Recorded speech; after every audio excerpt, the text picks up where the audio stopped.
paz do Senhor, irmãos e amigos da Igreja Batista Moriá. Estamos aqui mais uma vez para falarmos através da rede social sobre as nossas atividades, sobre o trabalho na igreja.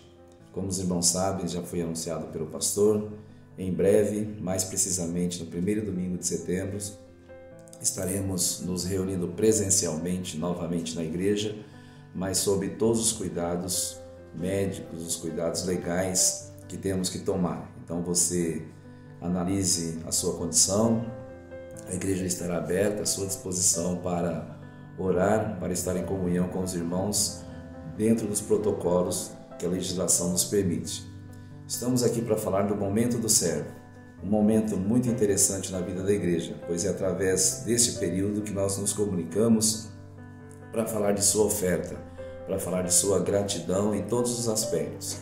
A Bíblia está repleta de textos onde as pessoas, os servos de Deus, ofertavam não só a área financeira, mas também em outras atividades. Nós vamos hoje apenas ler textos da Palavra de Deus para sua meditação, e você poderá observar que de diversas formas você poderá contribuir. Após a leitura desses textos, a irmã Nádia estará apresentando um relatório da área social, a área que tem muito ajudado nossos irmãos e amigos nas necessidades do dia a dia. Que Deus nos abençoe e ouça com atenção a leitura desses textos. Romanos 12, 1. Rogo-vos, pois, irmãos, pela compaixão de Deus, que apresentei os vossos corpos em sacrifício vivo, santo e agradável a Deus, que é o vosso culto racional. 2 Coríntios, capítulo 9, e no seu versículo de número 7 diz: cada um contribua segundo propôs no seu coração, não com tristeza ou por necessidade, porque Deus ama ao que dá com alegria. Lucas 21, de 1 a 4. Jesus olhou e viu os ricos colocando suas contribuições nas caixas de ofertas. Viu também uma viúva pobre colocar 2 pequeninas moedas de cobre e disse: afirmo-lhes que esta viúva pobre colocou mais do que todos os outros. Todos esses deram do que lhe sobrava, mas ela, da sua pobreza, deu tudo o que possuía para viver. Êxodo 25, 2. Dize aos israelitas que me façam uma oferta. Aceitareis essa oferenda de todo o homem que a fizer de bom coração. Atos 11, 29 e 30. Os discípulos, cada um segundo as suas possibilidades, decidiram providenciar ajuda para os irmãos que viviam na Judeia, e o fizeram enviando suas ofertas aos presbíteros pelas mãos de Barnabé e Saulo. Atos 20, 35. Em tudo o que fiz, mostrei-lhes que, mediante trabalho árduo, devemos ajudar os fracos, lembrando as palavras do próprio Senhor Jesus, que disse: há maior felicidade em dar do que em receber. Atos 4, de 32 a 35. Todos os que creram pensavam e sentiam do mesmo modo. Ninguém dizia que as coisas que possuíam eram somente suas, mas todos repartiam uns com os outros tudo o que tinham. Com grande poder, os apóstolos davam testemunho da ressurreição do Senhor Jesus, e Deus derramava muitas bênçãos sobre todos. Não havia entre eles nenhum necessitado, pois todos os que tinham terras ou casas as vendiam, traziam o dinheiro e os entregavam aos apóstolos. E cada pessoa recebeu uma parte de acordo com a sua necessidade. Senhor, irmãos, eu estou aqui para agradecer aos irmãos mais uma vez pelo trabalho social da igreja. Como nós vimos na leitura de hoje, no momento do servo, eu queria destacar uma frase que fala: não havia entre eles nenhum necessitado. Por que não havia? Porque eles trabalhavam juntos, eles supriam a necessidade um do outro, e por isso que nós estamos trabalhando na ação social. O pouco que nós temos feito, nós temos tentado suprir a necessidade do nosso irmão. E com isso, nós temos feito um trabalho muito gratificante, com a ajuda da igreja, com a ajuda dos irmãos. Muito obrigado. Não deixe de contribuir, não deixe de doar. Esse mês nós doamos 35 cestas e juntamente com os irmãos da igreja são 41 cestas, porque são 35 só de pessoas que não são membros da nossa igreja, pessoas que nós abraçamos e têm ido todo mês ali, feliz, buscar a cesta do amor. Então, que Deus esteja abençoando grandemente a vida dos irmãos e que nós venhamos trabalhar realmente para que não haja nenhum necessitado perto de nós, que é o mínimo que podemos fazer. Em nome de Jesus, eu passo a palavra para os irmãos do louvor. Deus abençoe.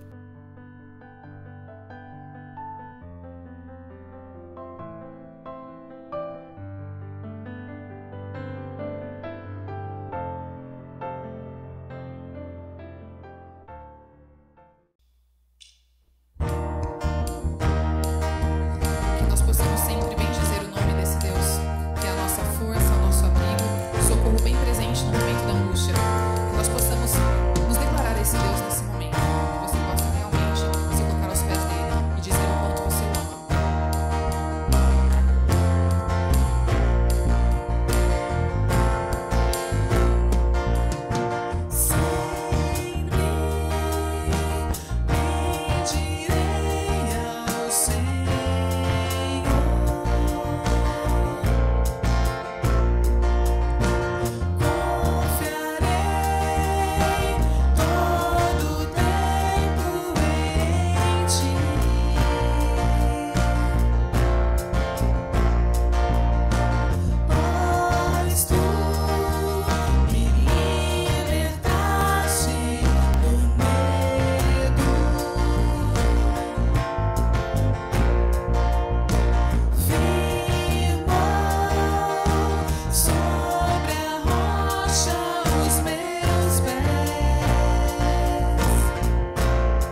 Graça e paz, amada Igreja Batista Moriá, a nossa grande família, a nossa comunidade. É com grande alegria e com grande expectativa que nos reunimos nesta noite com a grande fé, a grande esperança que Deus mais uma vez irá falar ao meu coração e ao seu coração e ao coração de todos que estão aí em sua casa, em sua família, em seu lar. Eu quero hoje, em nossa conversa, como sempre, sincera, aberta e franca, baseada totalmente pela palavra de Deus, esse livro sagrado para nós cristãos, para nós discípulos de Cristo, onde Deus se revela na história. Eu quero falar sobre o Deus que se revela, mas um Deus que se revela através da sua gentileza. Eu quero falar sobre o tema a gentileza de Deus, ou se você preferir, um Deus gentil. Isso me faz lembrar a história de um pastor recém-ordenado que, ao pastorear a sua primeira igreja, e assim que chegou nessa igreja que foi empossado, uma pessoa, um líder, uma pessoa de uma idade até avançada, um homem experimentado, chegou para ele e disse o seguinte, que ele deveria ser mais bravo, deveria ser mais imperativo, deveria ser mais impositivo para que os seus liderados pudessem obedecê-lo. Em síntese, aquele homem, nas maiores e boas intenções, diz o seguinte: você tem que mostrar para que veio, você tem que mostrar que manda, você tem que mostrar que tem o poder, porque senão as pessoas não vão te respeitar. Use o poder, use o poder. Outra vez, use o poder. E aquele jovem pastor, sem experiência, e até num tom de respeito àquele homem ancião, ele falou o seguinte: mas eu aprendi diferente, eu aprendi de forma diferente que o Senhor está me ensinando. E o idoso tomou a palavra, o ancião tomou a palavra e disse: pois então, te ensinaram errado. Quem foi essa pessoa que te ensinou? Foi um pastor. Que pastor? O pastor que ensina a servir, o Supremo Pastor, Jesus Cristo. Porque quando ele veio a este mundo, teve poder, porque abriu mão do poder. Isso me leva a algumas frases que eu coleciono, algumas frases que eu gosto de citar, onde as mesmas dizem o seguinte: a gentileza de Deus é uma atitude rejeitada pelos poderosos. Uma outra frase: a gentileza de Deus é algo incompatível com a religião controladora, a religião tirânica, a religião que ambiciona controlar, manipular vidas, não crê, não aceita num Deus gentil. E a última frase: a gentileza de um Deus soberano é uma atitude rejeitada pelos corações irascivos. Então, irmãos, eu quero falar sobre essa gentileza de Deus, essa mansidão de Deus, essa mania de Deus de tratar bem a gente, essa santa e perfeita atitude de me respeitar e de te respeitar. Sabe por que eu estou tratando dessa palavra hoje? Porque tem muita gente machucada, tem muita gente destratada, tem muita gente execrada e excluída das nossas comunidades. Uma comunidade terapêutica que deveria ser a igreja, muitas vezes tem sido uma comunidade que machuca vidas, que destrói vidas, que aniquila vocações no nascedouro, no desabrochar da descoberta de um dom de talento. Por isso eu insisto mais uma vez a dizer que o Deus a quem eu creio, o Deus em que eu entendo, o Deus o qual eu percebo, é um Deus gentil, é um Deus que age com gentileza. E dentro dessa minha busca, dentro dessa minha crença, porque eu falo daquilo que eu acredito e procuro ser convicto naquilo que eu acredito, e naquilo que eu acredito eu utilizo na minha vida, na minha existência, em todos os segmentos da onde eu existo, desenvolvo os meus relacionamentos. E aí Deus me deu essa bela passagem registrada no Evangelho de Mateus, capítulo 12, verso 15 ao verso 21, que diz assim, Mateus 12, dos versos 15 ao verso 21. Sabendo disso, Jesus retirou-se daquele lugar. Muitos o seguiram e ele curou todos os doentes que havia entre eles, advertindo-os que não dissessem que era ele. Isso aconteceu para se cumprir o que fora dito pelo profeta Isaías. Eis o meu servo, a quem escolhi, o meu amado em quem tenho prazer. Porei sobre ele o meu espírito, e ele anunciará justiça às nações. Não discutirá, nem gritará. Ninguém ouvirá sua voz nas ruas. Não quebrará o caniço rachado, e não apagará o pavio que fumega. Ou melhor, não apagará o pavio fumegante, até que leve a vitória à justiça. Em seu nome, as nações porão sua esperança. Esse texto, ao ler esse texto, pela fé, Deus salta dessas páginas, Jesus salta dessas páginas e revela a sua gentileza.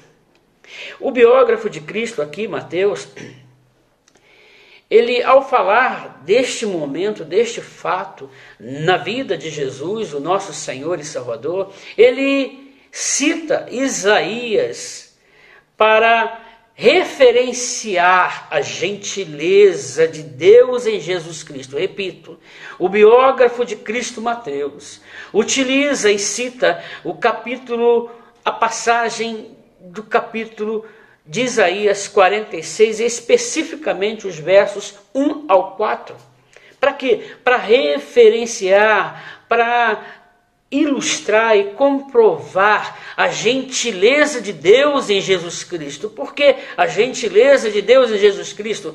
Porque Jesus Cristo, segundo o autor de Hebreus, lá no capítulo 1, no verso 3, diz que o Filho Jesus é o esplendor da glória de Deus. É a expressão, Jesus é a expressão exata do seu ser. Jesus é a expressão exata do caráter de Deus. É Deus em Cristo se apresentando. É Deus em Cristo se revelando. É Deus em Cristo dizendo ao todo mundo, a mim e a você, olha o meu caráter, olha como é que eu sou, olha como é que é o meu sentimento, a minha maneira de desenvolver as minhas relações.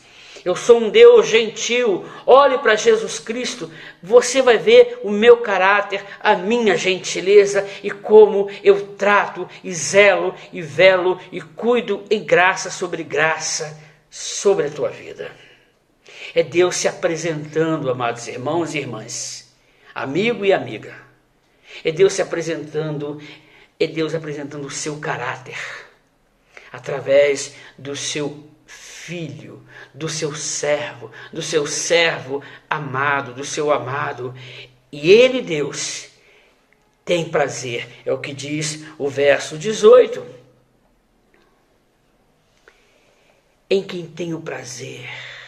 Esse meu filho é o meu amado. Esse meu filho, diz o verso 18 do capítulo 12 de Mateus. Esse meu filho é o amado, em quem tenho prazer. esse Filho amado. Porei sobre ele o meu Espírito, e ele anunciará a justiça. É Deus dizendo como nos trata. É Deus dizendo como nos trata com cuidado, como ele intervém, pois Deus nos trata, amados irmãos, com zelo, com cautela, com delicadeza. Por isso ele é um Deus gentil.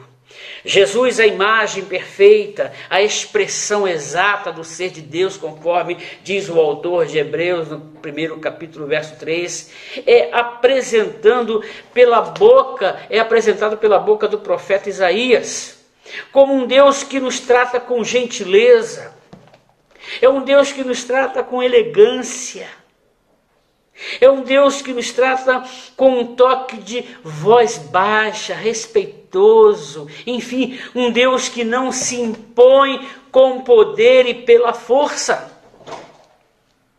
Deus é poder, sim. Por isso ele utiliza o seu poder para não usar o poder, mas sim para usar o amor. Porque quem tem poder não se impõe. Quem tem poder age com amor, age com doçura, age com gentileza, e por isso Deus utiliza de forma maravilhosa, de graça sobre graça, porque tem poder e é soberano. Ele decidiu agir com gentileza. Por isso ele é um Deus gentil, um Deus que não é poder. Ele decidiu ser um Deus de amor no seu trato. Deus em Cristo tem essa delicadeza de lidar com a vida humana, tem sensibilidade de lidar com o precioso ser humano. Jesus, amados irmãos e irmãs, amigos e amigas, nos trata com esta honra, com este cuidado. É o que diz aqui os versos 19 e 20. Esse Deus, por ser gentil,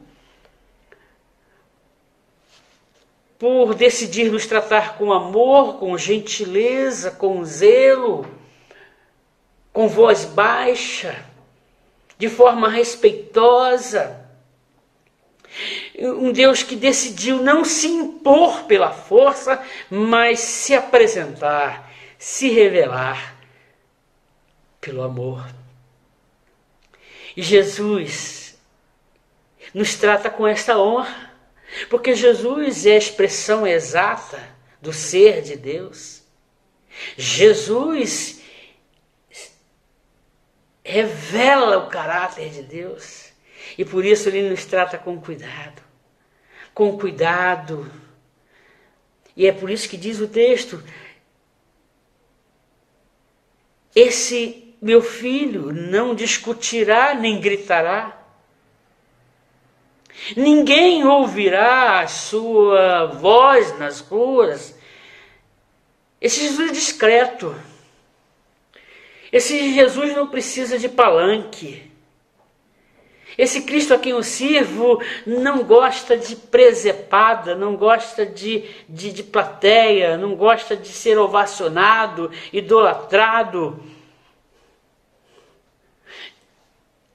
Por isso o profeta Isaías diz, e Mateus faz referência, ele é tão discreto que ninguém ouvirá seus gritos, os seus berros nas ruas. Diz o texto também que esse Cristo é tão manso, esse Deus é tão gentil, que não quebrará o caniço rachado, não apagará o pavio fumegante. O que esse texto e a Bíblia é repleta de figuras, é riquíssimas em figuras e metáforas, para na didática de Deus, na pedagogia de Deus, ele se revelar e você e eu compreendermos o caráter de Deus. É um Deus que cuida, nos cuida como se cuida de um caniço, uma cana rachada, machucada, esmagada com as tempestades da vida, a ponto de perecer. E Jesus percebe que nós somos como esse caniço esmagado, rachado, traumatizado, na eminência de morrer e viver, no limiar da vida e da morte, no limiar da esperança e desesperança, no limiar da crença, da credulidade e da incredulidade, da fé e da incredulidade.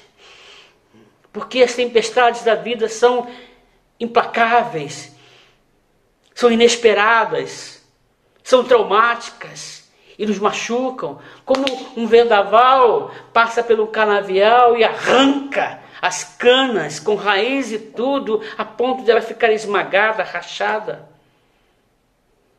É um Deus que cuida com cuidado para não apagar o restante da chama que o pavio fumega.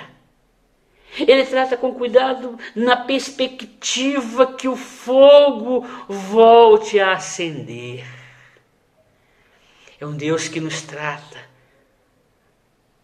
com a sua gentileza. Ele nos trata com cautela. A Bíblia, ela é riquíssima, como eu falei, apresenta a história de pessoas que podem representar muitas histórias de muitas vidas hoje.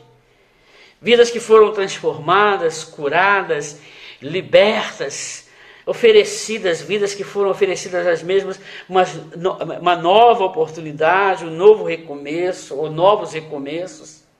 São aquelas pessoas quebradas, machucadas, pessoas aparentemente destruídas, sequeladas. O que é sequeladas? Sequeladas são aquelas pessoas que por algum motivo ou acaso sofreu algum tipo de trauma físico ou psicológico e obteve sequelas. E a Bíblia é repleta de estereótipos, de figuras, de ilustrações, de pessoas quebradas, machucadas, destruídas, como eu falei, sequeladas, para as quais o nosso Senhor Jesus Cristo veio. Cana rachada aqui na metáfora do texto é representado aquela cana à beira do caminho, à beira da estrada, nas trilhas dos canaviais. É o lugar onde elas se acumulam, cana desprendida dos pés, arrastadas pelos fortes ventos, fáceis de serem pisadas, fáceis de serem rejeitadas, descartadas, em razão do estrago que a tempestade do inesperado fez em suas vidas. Mas Deus diz assim: essa cana que é você e sou eu, essa cana quebrada, essa cana machucada pelas dificuldades, as fatalidades da vida, os traumas da vida, eu, Deus, diz Deus, assim na pessoa de Cristo, da gentileza de Deus, essa cana me interessa. Não lançarei fora, não descartarei no lixo esta cana. Assim mesmo como ela está, eu me servirei, eu servirei dela. Meu poder restaurador é maior que a conspiração da morte. O Deus gentil é configurado aqui na pessoa de Cristo como aquele que trata um pavio fumegante. Um pavio fumegante nos fala de forças que estão se esvaindo, forças nossas que estão indo embora, forças que estão sendo esgotadas,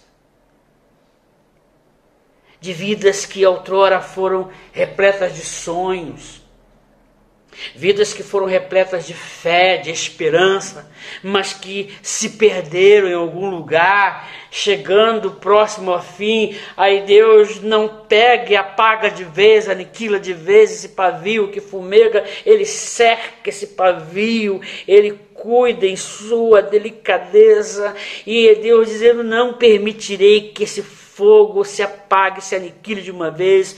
Eu vou preservar esse pavio que fumega para que ele volte a brilhar, o seu fogo de vida volte a brilhar, volte a ser acesa, volte a se acender. Que esse pavio não termine a sua missão de iluminar, de viver. Antes farei reviver esta chama. E o que isso tudo tem a ver, meu irmão, com essa palavra, com esse texto, onde Jesus apresenta o caráter de Deus, onde Jesus, através dessas figuras citadas pela boca do profeta Isaías e utilizada na citação biográfica de Cristo através do autor do Evangelho de Mateus, o que isso tudo tem a ver com você, comigo, com a nossa comunidade de fé, a nossa igreja. Vejamos em algumas ricas histórias da biografia de Cristo, vejamos a delicadeza de Deus, a delicadeza de Deus em Cristo em lidar com canas quebradas. Talvez hoje você esteja quebrado, talvez hoje você esteja sem esperança, sem dinamismo, sem resiliência para aguentar as pressões da vida. Talvez você esteja com a sua vida quebrada, com a sua vida sequelada, com a sua vida estragada em alguma área, com a sua vida rejeitada na estrada, na beira da estrada da existência, rejeitada, onde todos passam pela sua vida e dizem, esse aí não presta para mais nada. E talvez até você já disse, eu não presto para mais nada. Vejamos a delicadeza de Deus lidar com essas canas quebradas, com essas pessoas da metáfora do texto como pavios que estão fumegando com um restinho de brasa, com um restinho de chama. Pessoas quebradas, machucadas, oprimidas, tiranizadas, pessoas sem ânimo, pessoas sem esperança. Como a gentileza de Deus lida com estas situações, provavelmente a sua situação. Vejamos como Deus trata com delicadeza, com honra. E eu cito o texto de João 8, dos versos 1 a 11.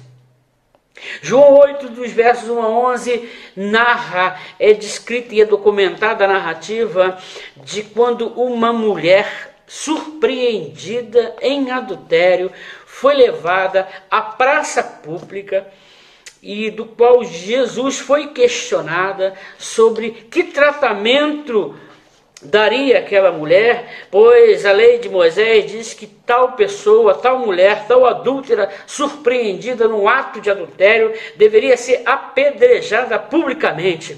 Jesus se silencia. Jesus, com seu silêncio ensurdecedor, se abaixa e começa a escrever no chão. De repente, ele levanta, e Jesus utilizava muito bem desta didática. Jesus respondia perguntando. Pois a pergunta era, o que vamos fazer com essa adúltera? Com essa destruidora de lar? Com essa pecadora? A lei de Moisés diz, devemos apedrejá-la. E o que tu dizes, mestre? O que você diz, Jesus? Jesus se levanta e diz, quem não tem pecado, atire a primeira pedra. E o texto é muito rico. A narrativa é muito rica. Diz que, a começar pelos mais velhos, um a um, foi abandonando as suas pedras e saindo. Interessante que o texto faz essa ênfase, dá essa ênfase, que é a partir dos mais velhos. Porque quanto mais tempo temos de vida, Em nosso currículo de pecado, tem muito mais pecados. Mas Jesus termina esse encontro com uma cena para mim maravilhosa, uma cena vislumbrante. Na minha ideia, eu imagino a cena. Aquela multidão foi retirando um a um,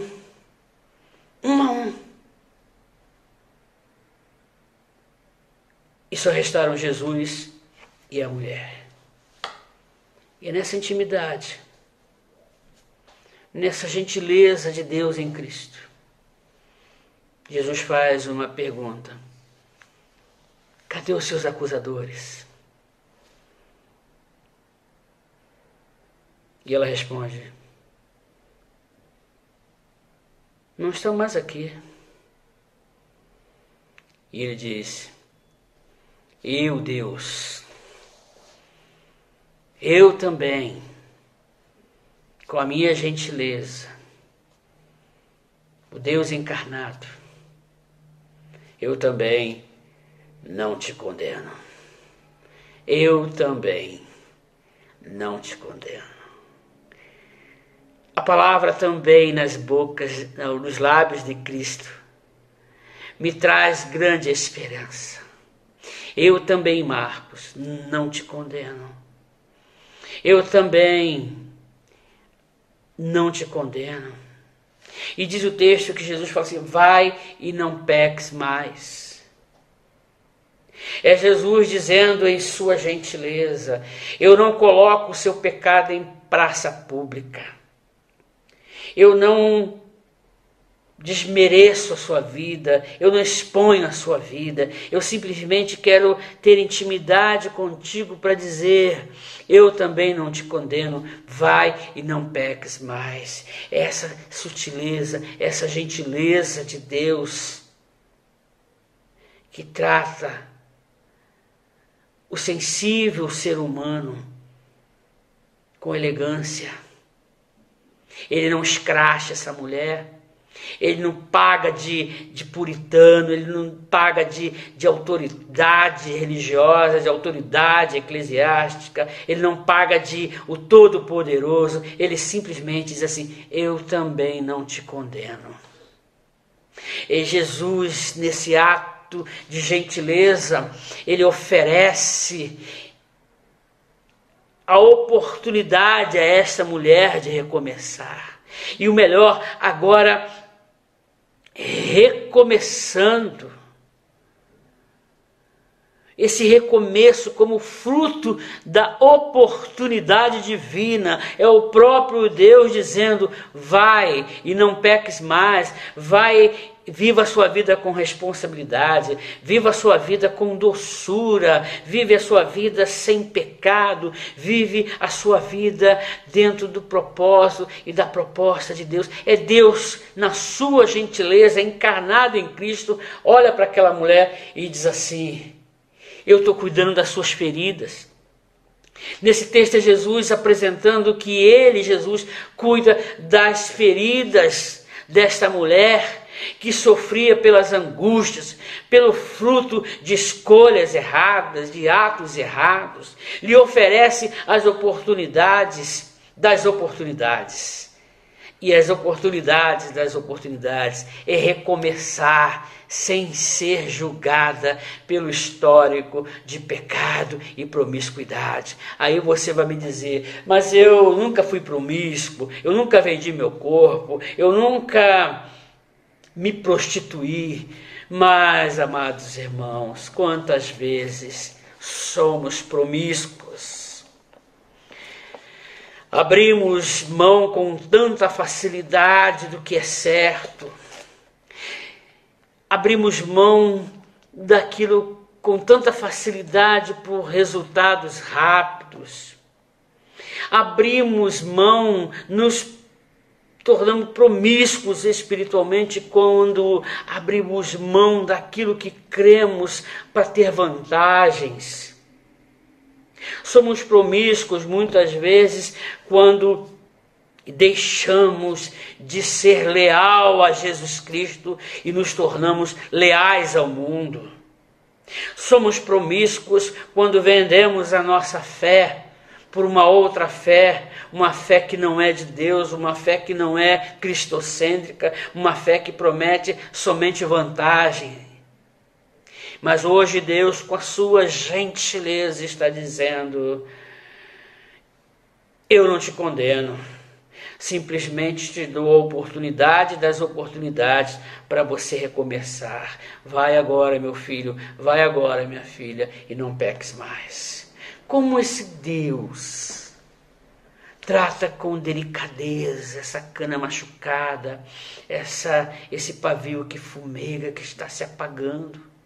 Como Deus trata com delicadeza você, como Deus trata com honra você.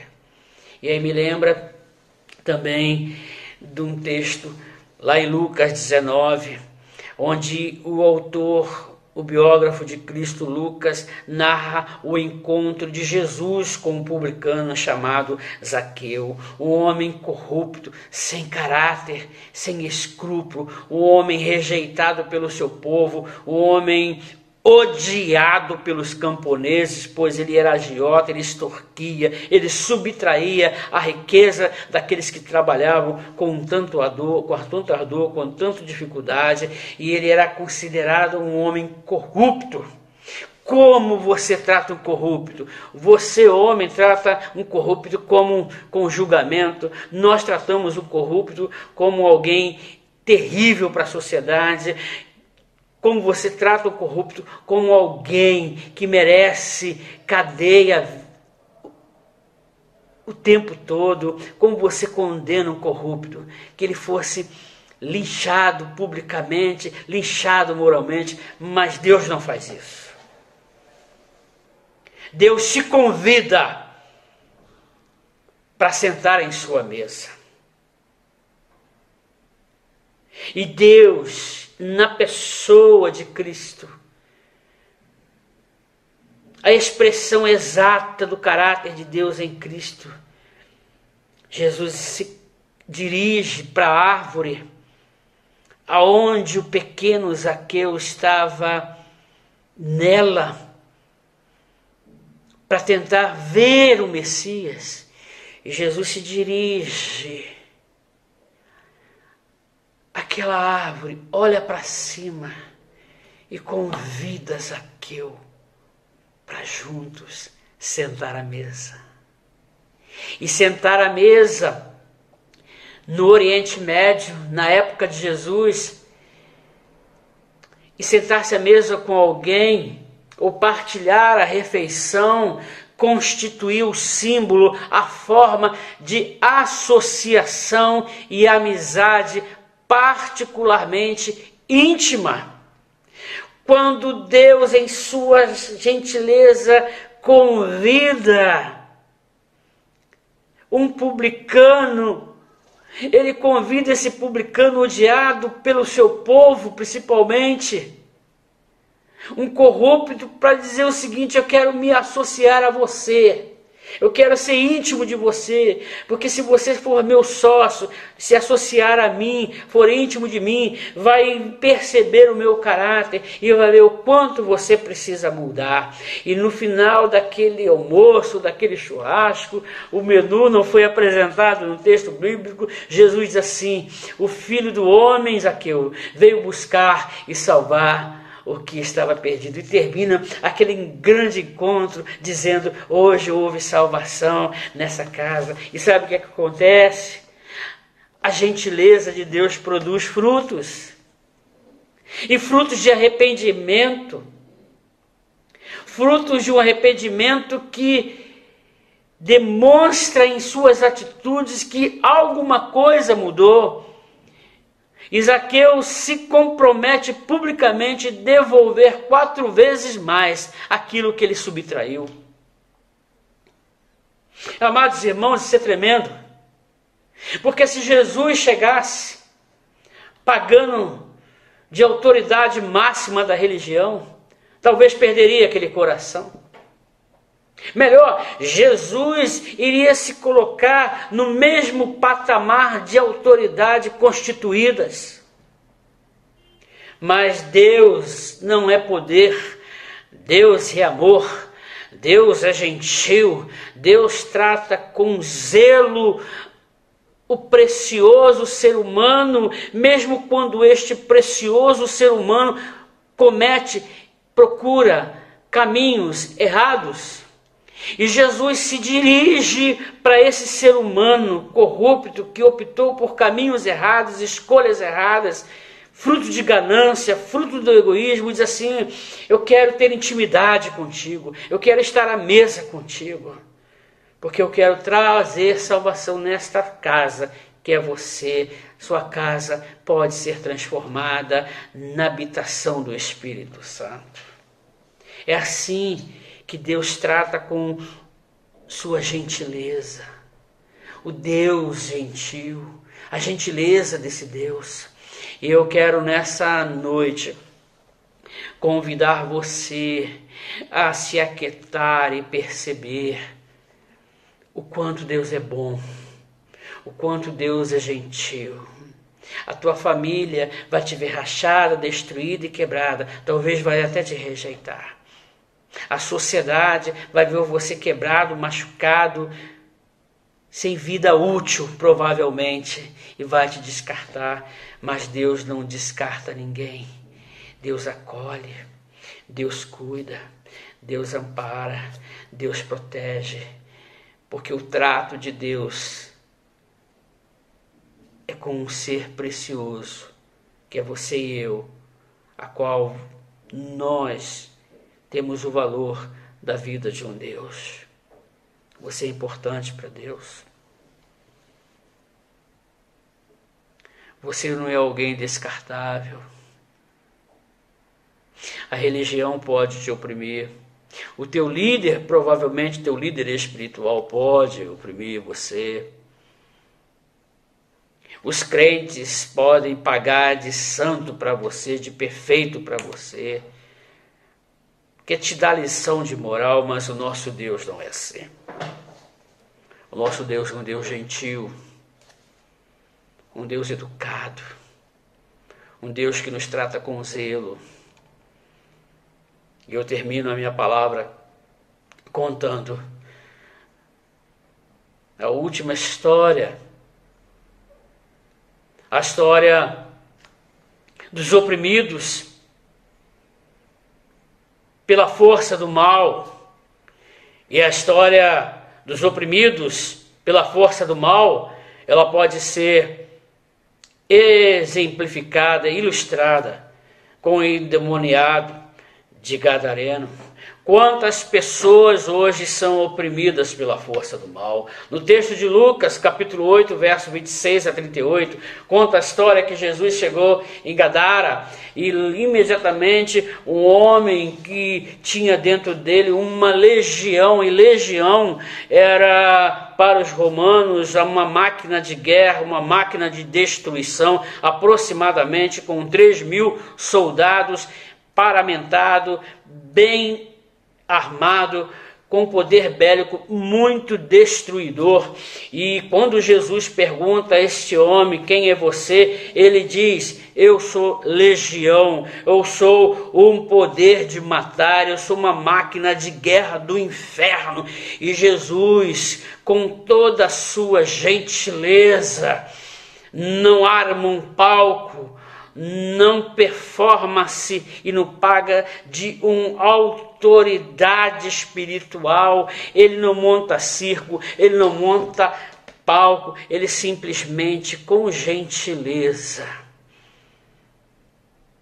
expulsa aquela legião de demônio que oprimia aquele homem. O que Jesus está dizendo é o seguinte: que a gentileza de Deus tem um poder para arrancar todo humano que se encontra escravo, opresso pela força do mal. Jesus, em sua gentileza, com seu amor, ele tem a capacidade de entrar com a sua mão poderosa dentro da alma de um ser humano e arrancar todo o poder da legião do inferno que está dentro de um ser humano. Jesus está dizendo: os marginalizados têm espaço dentro da minha gentileza.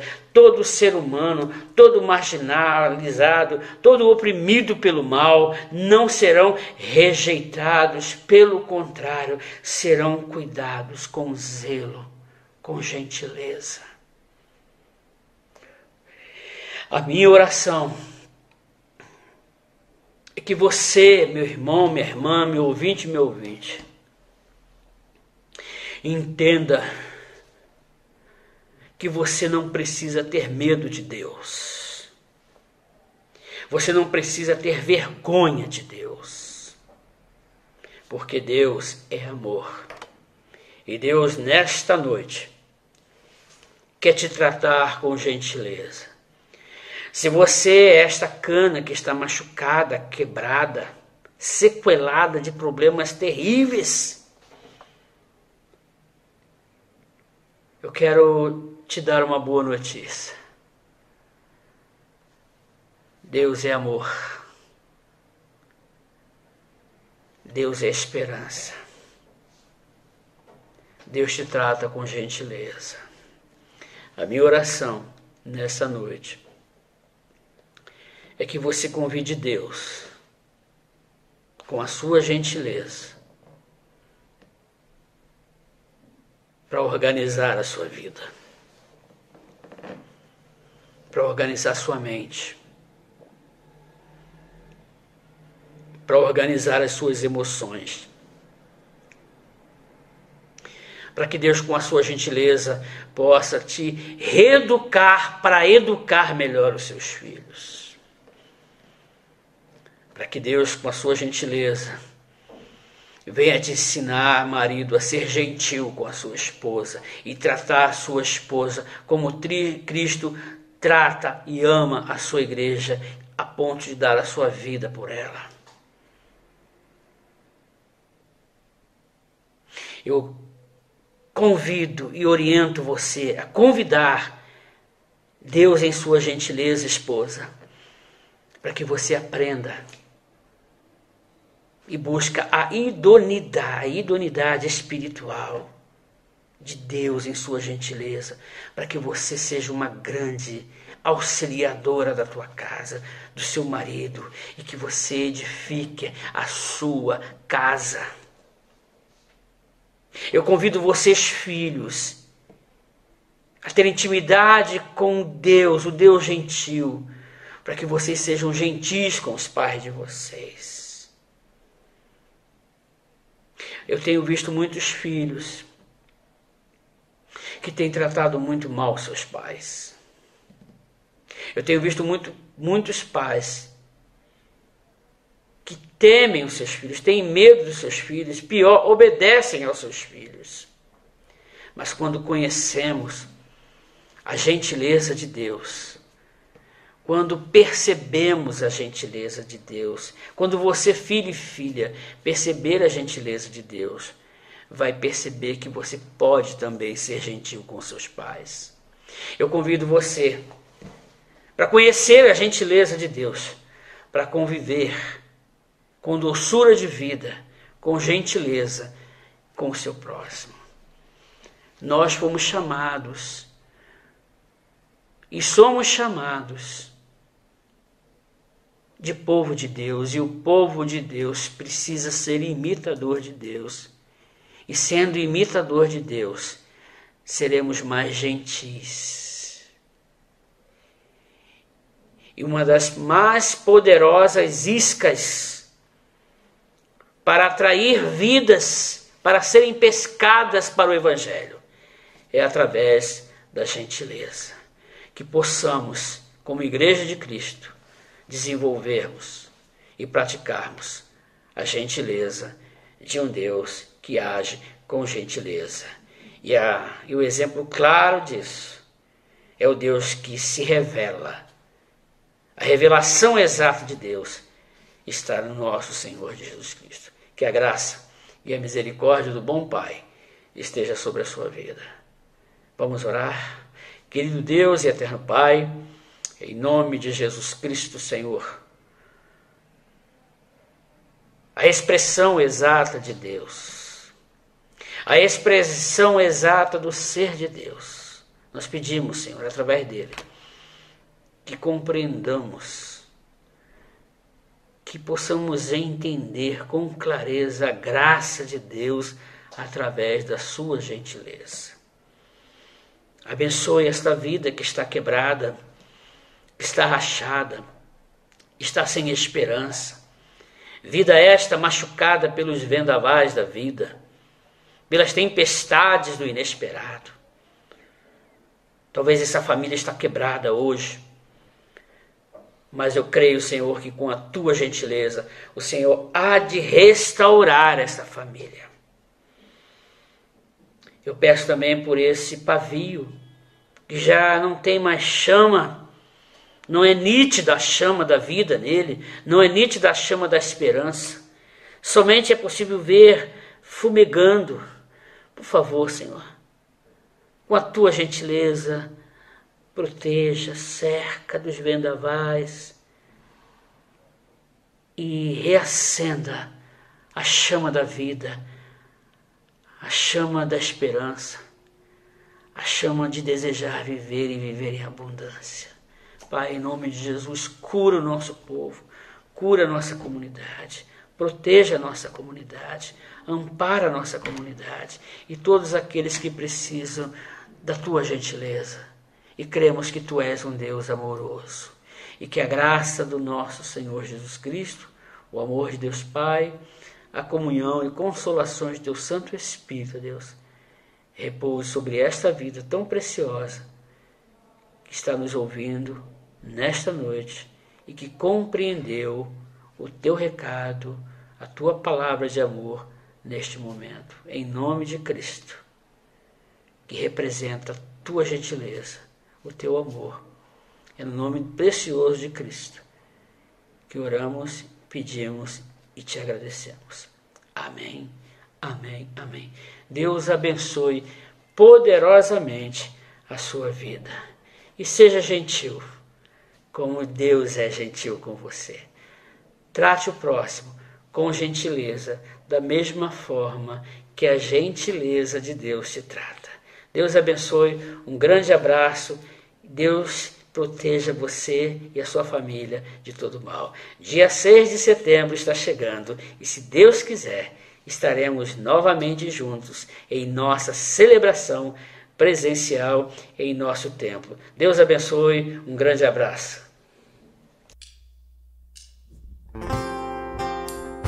Que você possa ficar firme nesse Deus que nos sustenta, nosso abrigo, nossa proteção. Descanse e fique firme no Senhor.